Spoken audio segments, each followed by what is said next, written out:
Radical Imagination Project, filming creative community.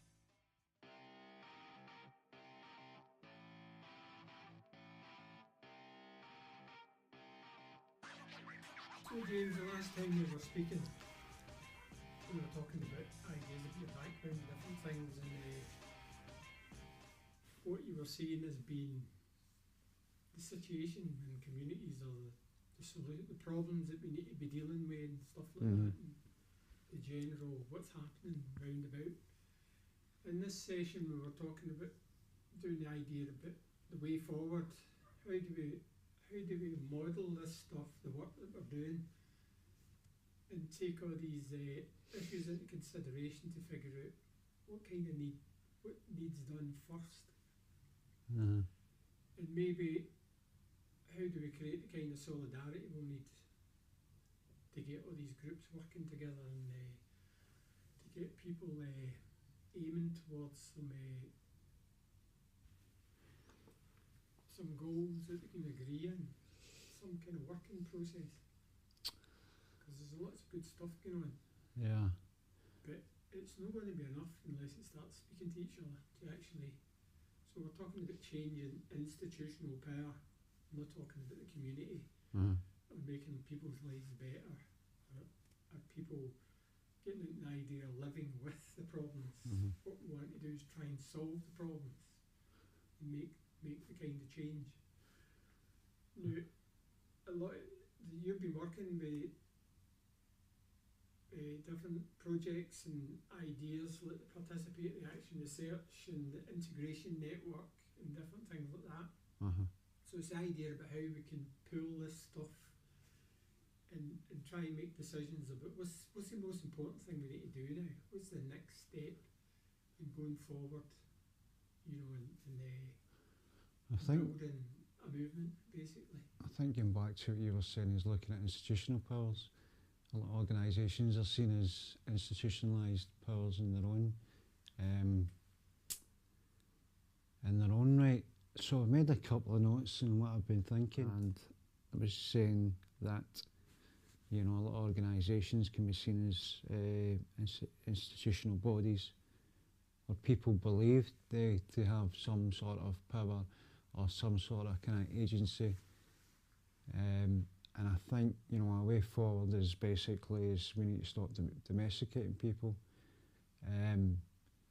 What do you mean domesticating people?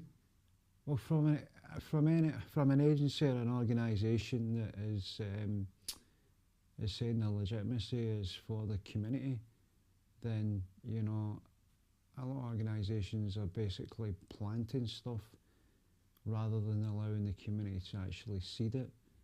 So it's basically coming in, probably a thing like, here's what I made earlier, and the sort of kind of, if you've ever watched Blue Peter, they basically, they show you something before they make it.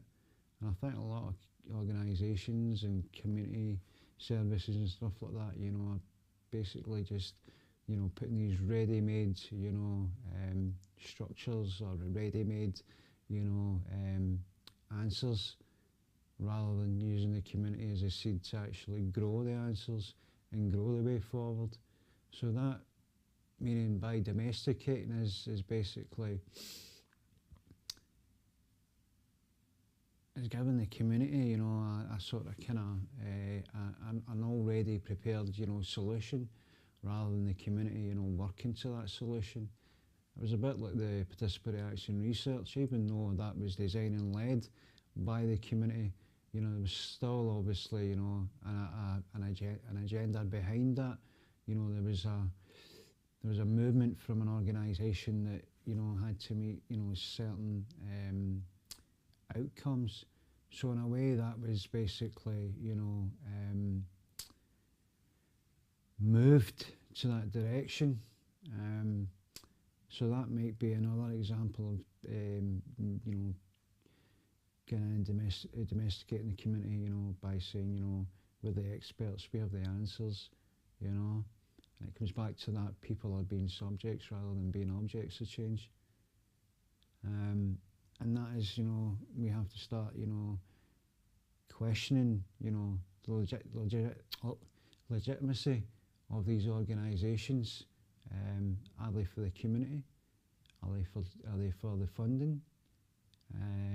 You know, where does their policies lie?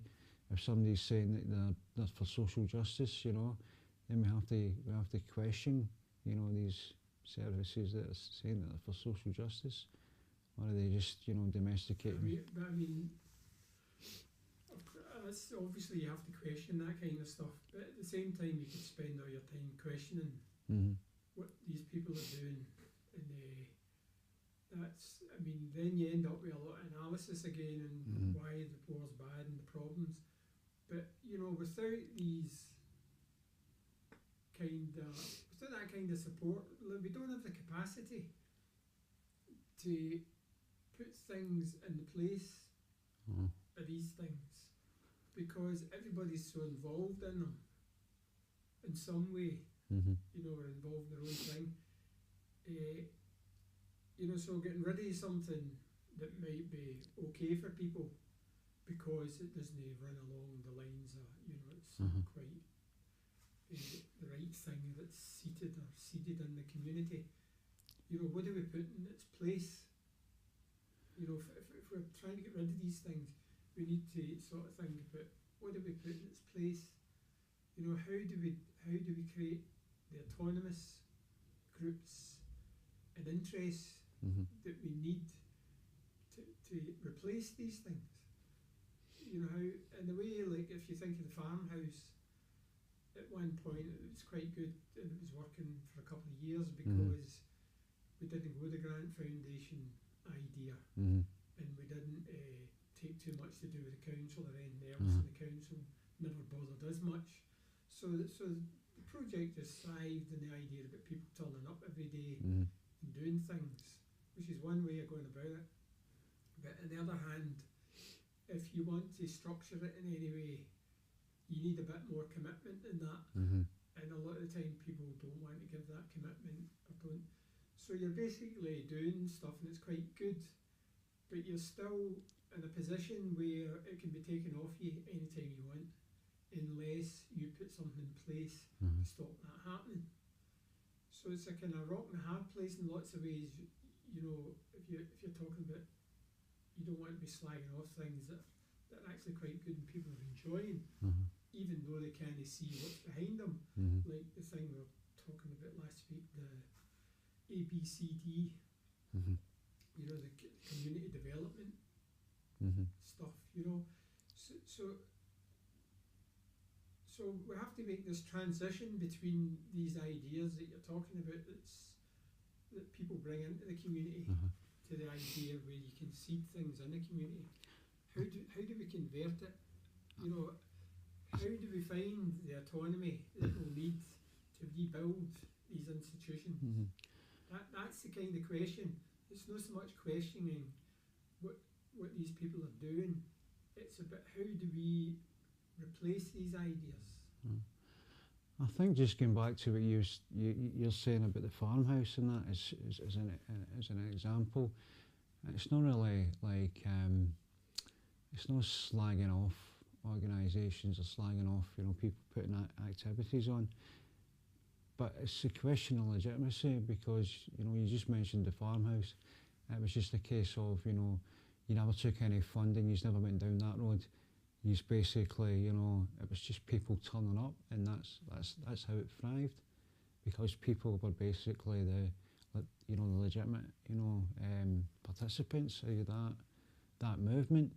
You know, nobody was there being pushed, you know, a certain direction, you know, for, you know, the benefit of, you know, organisations. The benefit was that you had a space where people could turn up. There was no commitment to turn up, but, you know, people knew that, you know, I can turn up and I can do, you know, basically, you know, what I feel I'm capable of doing, you know. I think as well we have to go back to basics as well, because we have to go back to basics, and basics is basically simple communication of what communities want. So if that's a space where people are basically, you know, are not held at ransom, you know, who can come freely and discuss, you know, their own issues and their own thoughts on, you know, ideas that, you know, that they want to kind of partake in. So if, you know, somebody wants to do a bit of gardening, you know, it's like the communication of, you know, how do we get, you know, a space to do gardening, you know, what's in the community at the moment that we can get involved in a bit of gardening. So it's getting back to simple communication, you know, it's how we read the world is by communication, and we need to get back to that basic of, you know, talking to each other, you know, and listening to each other attentively, you know, and what, you know, we see as, you know, a gap in our own communities, instead of having to sort of kind of, you know, rely on, you know, services that, you know, out with or organisations, because the community can speak for itself, it can organise itself, and it obviously has the power to do these things. But I think, you know, we need that communication where people are aware that they have this agency in their community to do these things. You know, they don't need, you know, an organisation or a funding body to make these things happen. And it's stripping these things back, and it's allowing these communities to see that, you know, they're the ones that have the power, you know. They're the ones, you know, that can organise. You know, it's not about, you know, outside experts or organisations coming in and doing organisational activities to try and sort of get, like, you know, communities together and communities working together. You know, communities already have that, because people communicate, you know, each day, you know, in the street, you know, and basically, you know, whether that is a conversation about, you know, their noisy next door neighbour, you know, it's still communication. So we really need to read from, you know, the community. We need to have more spaces where people can come freely and can obviously experiment along with other like-minded people who are wanting to make changes. I think the nature of these films that I'm trying to put together just now is the kind of thing, I mean, the severe lack of listening to people in a community. And it seems a dead obvious thing. You know, you have conversation with people to find out what they're thinking about, and do this and do that. And many of these projects are set up with that idea in mind, but they don't really do it. No. You know, it's part of that thing of days. Yeah, we'll have the conversation within the structure that we're actually going to have the conversation in, and it will be directed towards that. And what I'm trying to do with these films is kind of open it up to people's own interpretations. And it's difficult, you know, because a lot of the time you discover people are so entrenched in this idea about the council have to do it for you, or have to. And I'm quite happy with people taking funding and grant money.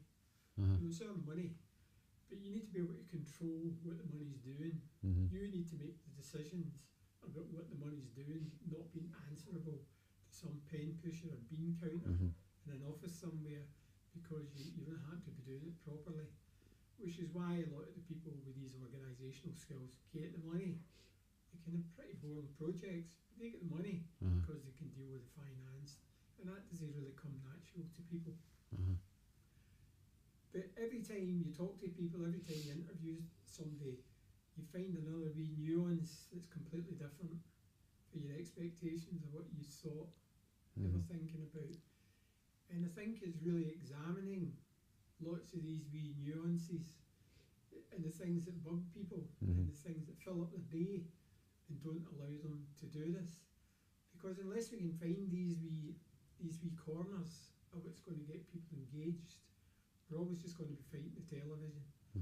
And we're always going to be taking that role about deciding what's going to happen the whole time. Because sometimes people are reticent to take on that responsibility. They've lost that idea about taking on the responsibility of public life. in the community, and you know, and as long as people are staying indoors and it doesn't matter how good the work that's happening all over, but unless people can start thinking of a structure of how this work can unify, you know, to create some kind of challenge where we could challenge the things about austerity, debt, and people going to the door and getting banned for 6 months and not getting any money, and the reality of that thing, and getting that to people who don't even know it's happening, is the kind of game we're in, and it's not easy, and but we need to put our heads to that kind of thought process, because it seems to be everybody is relying on everybody else to get started or to do it. And when I ask people what you're doing, what's your ideas, what you're up to, they talk about what they're personally good at or what they do, and they don't really talk about the movement. They just talk about themselves and what they're doing and helping the world to be a better place. And it's very seldom you get people saying, I'm working towards being part of a movement for change, you know, a movement that's going to connect with people and come to agreements with each other, and work on what they can work on and find common ground. No matter, you know, if there's people you can't work with, fine, but there's always ground in which you can work with people, and that's what we have to do. We have to find that common ground where we can build resources and power to challenge these things, because we seem to be doing it in wee bits and pieces all over the place. I think you've hit the nail on the head anyway, because I mean, what we're having just now, you know, is a conversation, a basic conversation, and from that conversation, you know, we're aware that, you know, there is things that need to be changed, and we're aware that, you know, there's obviously challenges, and I mean, that's just stemmed from obviously, you know, this conversation. So, I mean, if this conversation, you know, had a transparency, you know, to other people, then other people would then be aware of, you know, the challenges, you know, and obviously as well for a lot of people, you know, you mentioned obviously, you know, like TV, you know, and people just don't want that responsibility, is probably the bigger challenge, because people don't want to step out, you know, that conformity, you know, they want to just, you know, stay in that happy place of being naive, you know, that, you know, I'll just watch TV, you know, I don't need to be in the community, I don't need to be changing things, I'm quite happy, you know, the way things are, you know, it's just that, you know, like comfort and discomfort. I think also we need to actually challenge, you know, these invisible barriers that are in play, you know, with class, with, you know, ethnicity, you know, and can get back, you know, to this basic, you know, of being a human being in search of, you know, whatever a decent quality of life is, you know. I think people want that connection, you know, as Maslow would, you know, point out, you know, in his hierarchy of needs. But without, you know, all our basic needs being met, we need human connection, we need dialogue, we need to feel, you know, part of, you know, something, whether that be, you know, a lifestyle of, you know, working 9 to 5 and just want to come in and slump in front of a TV. I think it's a lot to do with that being part of something. I mean, you know, people talk about working class communities, you know, people drink, they put 36-inch televisions and they drink all the time. Why don't they do this, do that, do the next thing? So realising that what people know is what people know. And if life's so miserable and, you know, the opportunities are so bad, I mean, this discussion always comes from a perspective of people who have had secure upbringings, you know, and had lots of kind of help, Uh-huh. and going to university and stuff like that, and they can look at it that way, but they can't look at it in a way where a person getting through their day-to-day struggles is enough for them. And that's why they watch television. They don't watch television because that's necessarily what they want to do. They watch television because there's fuck all else to do, and there's no opportunity to do what they imagine they want to do. And obviously that doesn't cover the whole population, but it covers masses and masses of people, because the television doesn't speak back to you. Mm. The television doesn't try and take your fucking dole money off you.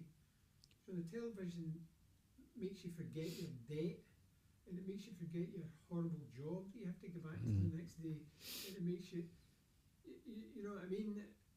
And without, if we can't implant that kind of hope, where people kind of see a vision that they can get out, or they can get near these things that they're looking for,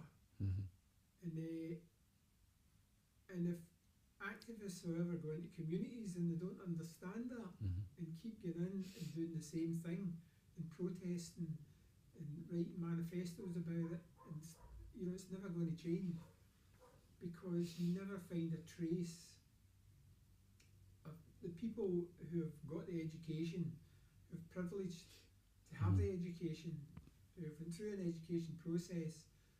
I mean, some of them are running garden projects and stuff like that, but people should be in the community and helping people to learn. They should be teaching them. They should be helping them to articulate what their problems are. They should be helping to articulate ideas about how they can put projects together, and how they can own the projects, and how they can run the projects, not run them for them as a helping situation. If you're doing that, it doesn't matter how good the project is. It means it relies on you, and that can be that can put people off something terrible when the kingpin of the organisation disappears. Any project people who come into communities to work on should be able to walk away from that project, and somebody should be able to take up the reins, and there should be enough residue there that somebody can take over that project. Feeling it's a failure if it doesn't do that. Yeah. But I think what you're saying is like in a utopian way, that is, communities, people coming in but not helping, but enabling people to, articulate, obviously the issues and concerns, and obviously, is in some way the education of how they can start their own movements, and these movements can be sustainable. And it's that each one teach one, where, if someone's enabled and is empowered, then, that works to the benefit of obviously other people towards that community. And I think that's a kind of utopian goal, or that, it can be possible. I mean, it has been done obviously in Latin America by Freire, who went in and educated, the farmers, who then became articulated and were aware that they were being oppressed, and took, action, towards that. But then the downside of that was the institutions didn't want that, didn't want people educated. And you need to be educated, but that is a big, huge conceptual area, because you're going to have to take in consideration of, how people are, and the class, the race, And I think a lot of it, is, academia is a lot to answer for itself, because they're writing a narrative, and they're writing a language that's not really easy to understand for someone who's not, educated. And I think it's what Foucault was saying, or Michel Foucault was saying, that academics need to side more with the popular classes, and they need to write things that are more accessible to people who, maybe have, a bog standard set of GCSEs. think that's kind of rich coming from Foucault, mind you. But You know, when you read some of his Aye. works, attempt to. But, you know, you hear a lot about Freire and people like that nowadays, and you know, popular education and different things like that. But one of the things that people completely miss out in Freire and their ideas is they are about observation, and that they are about reading a community, you know, reading the community before they do anything, and finding out what the experience is of the community and the people in the community and what they're looking for and how they went about it and how you think they could go about it and all these different things. And that takes time. And the first thing you do in that situation of community is do nothing. It's basically observe and listen. And I don't think a lot of the time that happens with lots of projects. Is that, you know, everything has to be done, it has to be rushed, and particularly with the funding idea. You know, so we've only got 6 months, we have to do this, we have to do that. And it might take you 6 months just to go through the process of understanding what's happening in a community. You know, because if you don't understand what's happening in the community, how do you know what you're going to be doing is very good to them? How do you know you're not reinventing the wheel for a start? And that's not necessarily what they need. It's this other thing which may not be your speciality that they need, you know. And how do you stand back when you know people don't need that and they need something else, and you help them towards looking for that something else? Because a lot of people are trying to maintain the position in the community and what they're doing and what they're not doing. So the time limits of these things, you know, trying to do a 5-year project and a 6-month grant funded idea, it's a complete and utter waste of time. And not only is it a waste of time, it makes it more difficult for the next person getting into the community to get people involved again. Because when they see these short-lived things happening, they lose faith in anybody who's got any other kind of intelligence that they need to help them along. So they just, oh no, another artist, another person for the uni. So even if it's somebody comes along who's quite good, with all that process, all that work to go through, re-establishing sort of like, you know, the confidence in the community that this may be a bit different. And this is my biggest criticism, is people don't hang around long enough for that kind of thing to happen. So it's an imperative, if you're doing anything in the community, i.e. helping the community, is you're building things that will remain in the community, and you're looking for the community leaders who can take these projects on. Because if you're not doing that, it means when you leave, all that work that's been done crumbles. Classic example, Easter House, you know, many organisations up there, you know, a lot of working class people who, you know, went through the whole kind of popular education process up there, are now, you know, still doing that things, you know, they've learned, you know, they've gathered the education that they need, and they've basically, you know, handed that down, you know, to other members of the community, and it seems to be, you know, a sustainable thing.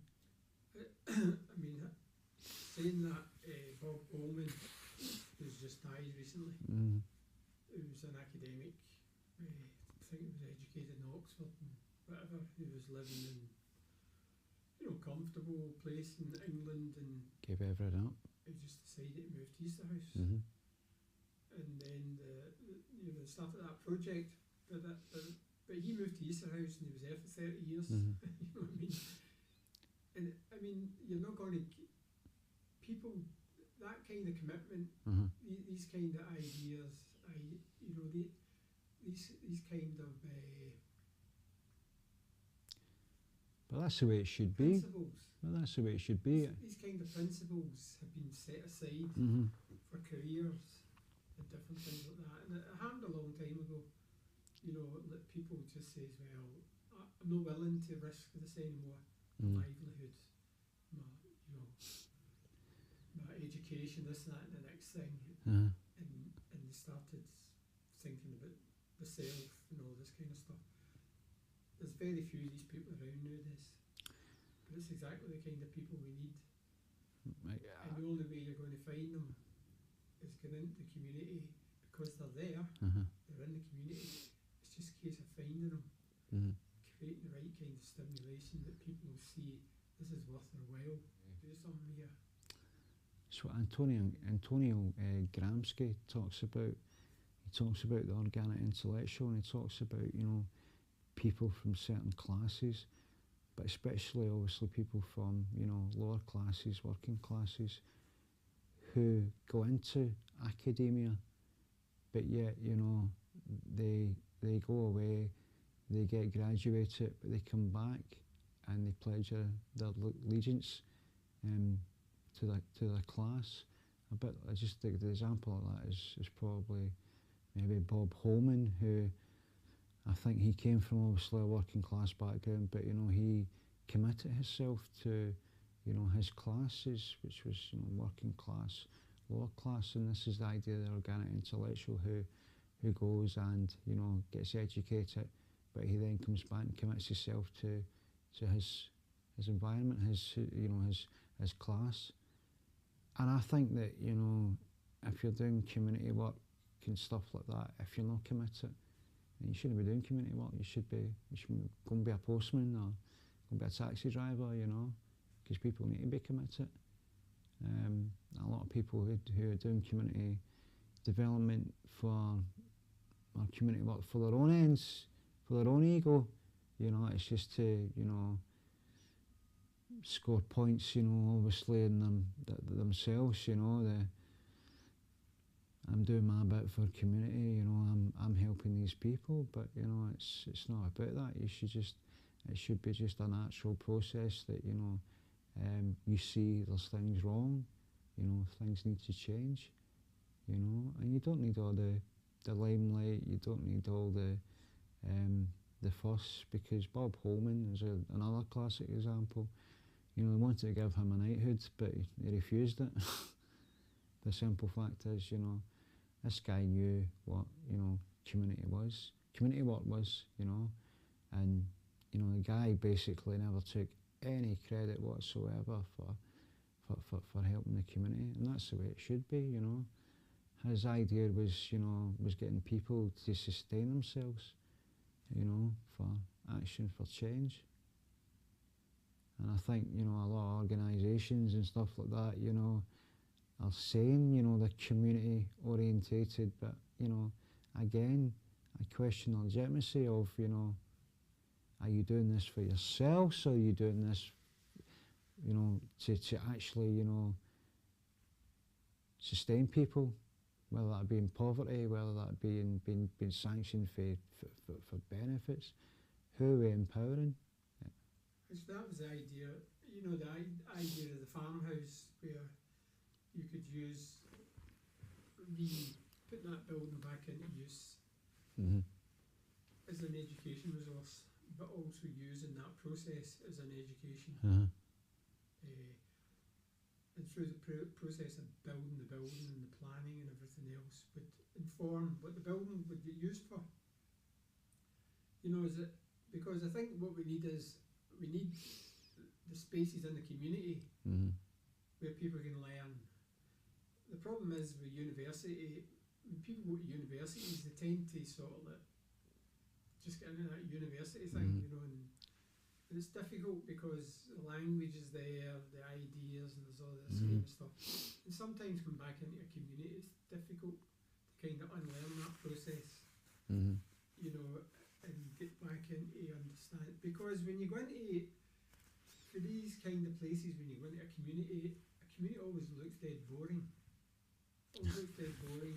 Always looks as if there's nothing happening, and it always looks like, because you have to unwrap it to find out where the gems are and where the ideas are. Some people never get past that stage. They just look and go, oh shit, this is not for me. And they run back to their books or their websites or whatever. but you have to be there and you have to unpeel these things, and the place opens up because people have put shields of protection round about what they do, and it might be the television, it might be staying in, it might be drink, it might be this, it might be that, but there's lots of reasons for these things, and unless you can unwrap the reasons, you'll never get to the kernel, you'll never get to the human being who's got something to offer, who's got something to and I think a lot of people just look at it on a superficial basis and analytic skills that they might have learned at university or art school or something like that. And, you know, if you're doing something in the community like that farmhouse, which is a brilliant idea, which is absolutely crazy, but it's not happening. And you've got every element in it, you know, you've got building skills, you've got thinking skills, you've got architecture, you've got social architecture, you know, you've got engineering, you've got feeding yourself, you've got all the elements you need for a place-based education system where people going in the place are creating criteria for the education. Absolutely, so yes. It's not a, but nobody, well, for a start, they're probably not going to understand that. And they're not going to let you do it because it's too off the wall for what people are used to or what they want to do, or what, you know, it's too kind of available, it's too doable to be doable, if you know what I mean. People would complicate it and say, oh no, you know, this, that, which happened, which is why it's not happening just now, because we can't rely on each other to support each other, even if we're doing different things. But you know, there is no easy solutions to these things, but there is a need for commitment. You know, like Grace Lee Boggs in Detroit always used her, you know, quote her idea, you know, she says the most radical thing I ever did was stay put. She just died and she's 100 and she worked in Detroit for a long time and she was at it constantly. And you can see it there. You can see it in the people. You can see it in how they were educated. That whole, you know, the whole black movement that's blotted out. But that's exactly the education people need. And it's the one that's suppressed and kept under wraps and kept under wraps. That's why when you go to places like Detroit, you're totally amazed at what people are doing and what they're up to and the sophistication of what they're doing. And the only reason they're not leading with that sophistication is because they're oppressed with the cops, with the government and everything else. And that's the same as most communities. You have to find out what's keeping them down, what's keeping the shutters on top of them, what's stopping them from thinking, wait a minute, we could change this thing. Absolutely. Why take these elements? And that's why it is, because you're going to watch the telly if there's nothing else happening for you. And I'm fed up listening to all these middle class people fucking telling people people need to do this, need to do that. Whereas if their parents who've supported them all their life, who've supplied them with money, holidays, lifestyle and everything else, telling people with fuck all, you know, that there's opportunities there if you just get your act together and do this and do that. And they're still telling them, they're still, you know, because you talk about TV, you know, TV is probably the worst thing that you could actually, you know, watch, you know, to actually read the world, you know, and it's all prevalent, it's still happening, it's, you know, it's telling us how we should dress, it's telling us how we should speak, it's telling us how we should, you know, basically, you know, communicate to each other, you know. But I mean, it's still going on as well, you know. A lot of people from privilege, you know, who have, you know, went and done, you know, university and, you know, think they know, you know, through literature that, you know, this is what poverty is. I've read, you know, it's like, you know, coming and say, but I've read so many books on poverty by, you know, XYZ authors, so I know what I'm talking about, you know. It's a lot of nonsense, you know, because there's going to come a point when people start thinking for themselves. They don't go and they regurgitate, you know, academia.